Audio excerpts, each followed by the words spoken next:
Oke guys, kenalin saya Ise. Karena Mr. K masih tidak bisa record, lagi nyasar kayaknya sama Himeko. Tapi tenang saja, video kali ini akan saya handle. Dimana kesempatan kali ini saya mau mengajak kalian untuk membahas berbagai kemungkinan yang terjadi apabila Saitama tidak bertemu dengan Genos. Karena meski emang main karakternya adalah Saitama, rupanya Genos ini menjadi salah satu karakter yang memiliki story bridge di One Punch Man. So, biar lebih jelasnya seperti apa, kita langsung bahas skenario demi skenario andaikan si Genos ini tidak bertemu dengan Saitama yang didasari dari cerita One Punch Man. Nah, tanpa basa-basi lagi, langsung saja kita menuju ke pembahasannya.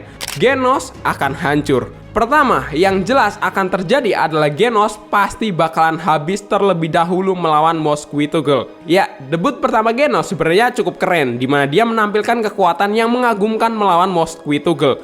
Yang terbilang dia hampir menang juga ketika melawan Tante Nyamuk ini. Namun, situasi malah berubah seiring kecerdikan dari Mosquito Girl. Ketika Mosquito Girl ini memanfaatkan jumlah yang sangat banyak dari sekawanan nyamuknya, Mosquito Girl berhasil memanfaatkan celah dari Genos yang lengah. Dia menyerang dengan kecepatan sampai bisa membuat pinggang Genos ini rusak. Sehingga Genos terlambat untuk beraksi sampai butuh sedikit sentuhan lagi agar Mosquito Girl bisa menang. Sadar situasi pertarungan yang sangat tidak menguntungkan, Genos sampai berniat meledakkan intinya sebagai perlawanan terakhirnya. Andaikan Saitama ini tidak muncul di momen tersebut, kita pasti sudah bisa membayangkan nasib dari si Genos ini, alias Genos pasti bakalan hancur sehancur-hancurnya. Nah, pertanyaannya, apakah Genos ini bisa dikembalikan oleh Dr. Kuseno? Sayangnya, core dari Genos adalah inti dari kehidupan Genos, semacam penggerak segala sistem yang ada di Genos. Semisal Genos ini seluruh tubuhnya rusak tapi core-nya masih aman, itu tidak masalah. Tapi lain cerita jika core tersebut itu malfungsi apalagi sampai hancur. Andaikan di momen ini Genos bisa selamat, masih banyak sekali momen-momen buruk Genos yang selamat karena Saitama. Mulai dari melawan Carnage Kabuto, melawan Deep Seeking, dan juga melawan Elder Centipede. Nah, nama-nama monster tadi itu bisa membuat Genos ini terdesak.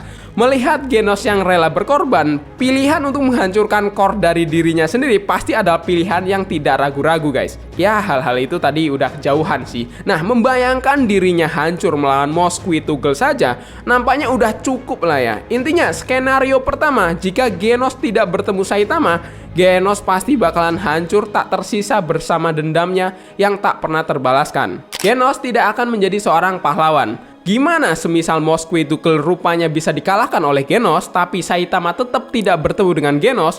Mungkin yang akan terjadi selanjutnya adalah Genos tak akan menjadi pahlawan seperti sekarang. Sadar dari awal, Genos mendapatkan kekuatan dari Dr. Kuseno demi satu ambisi, yaitu membalaskan dendamnya. Di mana di masa lalu, Genos dan kampung halamannya dihancurkan oleh Mad Cyborg. Setelah mendapat bantuan dari Dr. Kuseno, keduanya pun sepakat untuk mencari Mad Cyborg dan membuat robot gila ini membayar atas apa yang sudah dia lakukan. Nah, sembari mencari tahu, Genos nampaknya memang berusaha membantu banyak orang termasuk saat melawan Mosquito Girl. Tapi, mencalonkan dirinya sebagai pahlawan resmi jadi sesuatu yang berbeda coy. Karena jika memang niat awalnya Genos menjadi pahlawan, sejak dirinya diciptakan dengan fitur yang canggih-canggih tersebut dari Dr. Kuseno, tentunya dari awal Genos sudah mengajukan dirinya untuk menjadi seorang pahlawan. Kenyataannya, pertemuan dia dengan Saitama lah yang membuat Genos berpikir untuk menjadi pahlawan. Genos ingin mengetahui banyak hal soal Saitama, termasuk juga kepahlawanan. Demi mengikuti jejak dari sang guru, dia akhirnya ikut mendaftarkan dirinya. Semisal tidak bertemu dengan Saitama, kayaknya Genos tidak akan tertarik to join, melainkan akan balik fokus untuk balas dendam. Ya, konsepnya mirip sama Sonic ya. Selama ini kehidupan Sonic itu dipenuhi dengan dendam kusumat atas Saitama. Malahan tidak menutup kemungkinan kalau nantinya Genos akan menjadi seorang villain karena adanya indikasi bahwa Mad Cyborg adalah Metal Knight. Menganggap ini bukan tidak mungkin ya Genos berfokus mengalahkan Metal Knight dan menjadi musuh asosiasi pahlawan. Saitama tidak akan masuk asosiasi pahlawan. Oke, kita sekarang masuk ke sudut pandang Saitama nih. Karena dua poin tadi itu kita fokuskan ke Genos. Suatu hal yang pasti semisal Genos tidak bertemu dengan Saitama, jelas Saitama nggak bakalan menyadari bahwa asosiasi pahlawan itu ada. Selama ini Saitama jadi pahlawan ya karena jadi pahlawan aja, tidak perlu melalui sebuah proses yang legal, sehingga wajar rasanya pencapaian gila dia tidak terdeteksi. Udah gitu ya, segala salah alamat pula. Saitama baru menyadari asosiasi pahlawan itu ada karena mengobrol dengan Genos.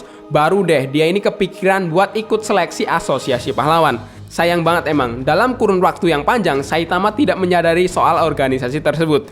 Entah apa yang ditonton dan dibaca oleh Saitama sepanjang waktu lenggangnya. Jika Saitama tidak masuk ke asosiasi pahlawan, kita tidak akan dipertemukan dengan konflik menarik seperti keburukan asosiasi pahlawan, drama-drama Saitama diolok-olok setelah menghajar meteor, ataupun drama-drama Saitama setelah melawan tunduhan dari warga usai menghabisi Deep Seeking. Yang ada, sepanjang serial One Punch Man, kita bakal menyaksikan rasa bosan Saitama menghadapi musuh demi musuh tanpa ada konflik sampingan yang ikut hati kita bergejolak.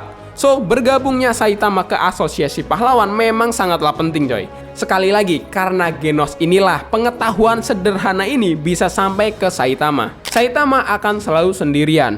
Keempat, Saitama akan selalu menjadi pahlawan yang sendirian. Sadar atau tidak, beberapa pertemuan Saitama kebanyakan diawali dari Genos. Misalnya, dikenalkannya Saitama oleh seluruh pahlawan kelas S, awal mulanya karena Genos ngajak Saitama untuk mendatangi rapat markas asosiasi pahlawan. Nah, di season 2 saat berteman dengan King, bermula dari Genos yang lagi jalan-jalan bareng Saitama, dan Genos sempat menceritakan soal kehebatannya si King ini. Andai Genos ini tidak menceritakannya ke Saitama, sepertinya Saitama akan memilih bakalan cuek ke King ini. Begitu juga dengan Bom dan Bang. Keduanya ini berkawan akrab dengan Saitama setelah melihat Saitama membantu Genos menghadapi Elder Centipede. Ya, pertemuan demi pertemuan ini menjadikan Saitama akhirnya tidak selalu sendirian. Meski dalam beberapa momen dia lebih suka sendiri sih. Berkat mereka mengenal Saitama ini, banyak orang-orang yang akhirnya menaruh perhatian besar ke Saitama.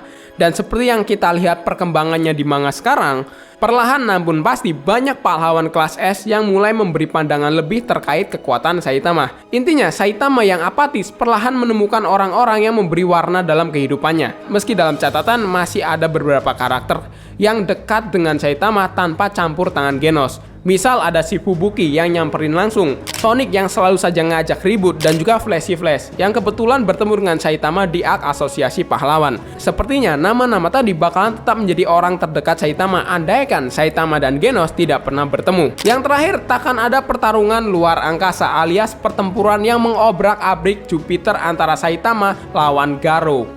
Pertarungan level galaksi ini dipicu oleh ikatan emosional yang dimiliki oleh Genos dan juga Saitama. Sesebel-sebelnya Saitama dengan Genos, bagaimanapun dia tetaplah orang terdekatnya. Melihat orang penting baginya dihancurkan di depan matanya sudah lebih dari cukup untuk Saitama mengamuk dan siap untuk menghajar Garou. Baru dengan kejadian inilah Garou beneran dilawan serius oleh Saitama. Sebelumnya Saitama hanya menganggap enteng pertarungan melawan Garou, malahan menyebut kalau Garou ini bisa menjadi pahlawan. Begitu momentum ini terjadi, Saitama bersiap untuk memberi pukulan kuat untuk menghabisi Garou. Beruntungnya di pertarungan ini ada Blast. Semisal tidak ada si Blast, maka bumi bisa rata karena dampak pukulan yang sangat gila. Kalau momen penghancuran core dari si Genos ini tidak ada, meski Garou sudah sangat bahaya, Saitama mungkin masih bisa menghadapi enteng si Garou ini.